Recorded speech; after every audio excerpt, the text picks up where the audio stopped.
Hi guys, good afternoon. So, ito ang aming malunggay. So, ipapakita ko sa inyo kung ano yung pinakamasarap na parte ng malunggay na pwedeng isahog natin.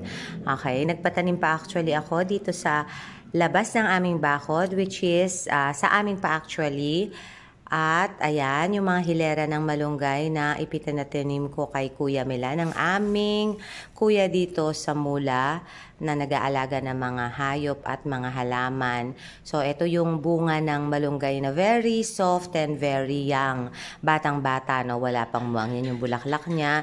So, ito, kuha tayo. Tapos, ang kunin nyo yung sobrang lambot na pwede mong kurutin at wala talaga siyang buto.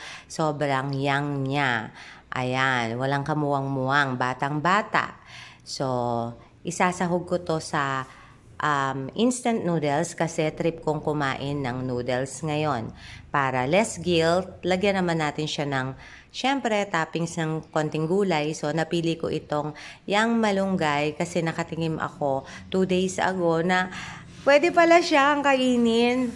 So, this will be my second time actually nakakain ng ganitong klaseng malunggay dahil akala ko lang yung bunga na binabalatan natin. Pero ito palang batang ganito ang isa sa pinakamasarap na part ng malunggay kasi crunchy siya, malambot, walang buto, and wala ka nang babalatan. Hindi ka maghihirap magbalat. Mahirap din kasing magbalat ng bunga ng malunggay, 'di ba? So, since marami tayong malunggay sa Pilipinas, and why don't we take advantage dun sa nutrition na binibigay niya like vitamin C at saka anong tawag dito? Iron. So, hugasan nyo lang siya and then i-chop-chop nyo ng maliliit. Tapos, yun na, pwede na siyang steam, pwedeng ilagay sa gulay. Feeling ko nga pwede siyang ilagay sa sa kare-kare, parang substitute sa sitaw kasi parang pareho sila pero mas masarap siya ng konti sa sitaw at manamis-namis. So, ilagay na natin siya once na chop. Trip ko nga kumain ng noodles. So, nalagay na ako ng seasoning sa tubig.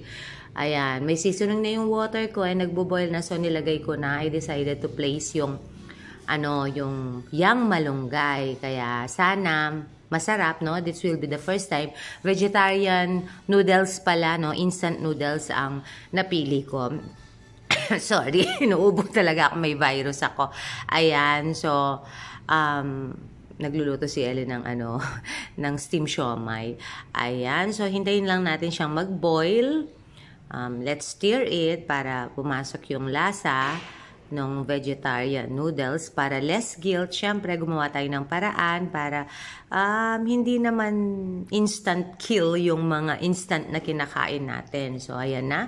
Nagbuboil na. So, let's try to look at it. Okay naman, mukhang luto na. So, lipat na natin siya sa isang maliit na bowl. Ayan. Kaya, pwede na natin siyang tikman. Ayan na yung mga malunggay na bata dyan sa taas. Nilagyan ko ng itlog. Yan. So, ayan guys, pinaless guilt na natin sa pamamagitan ng paglagay ng batang malunggay na bunga para naman ang ating instant noodles ay maging healthy. God bless!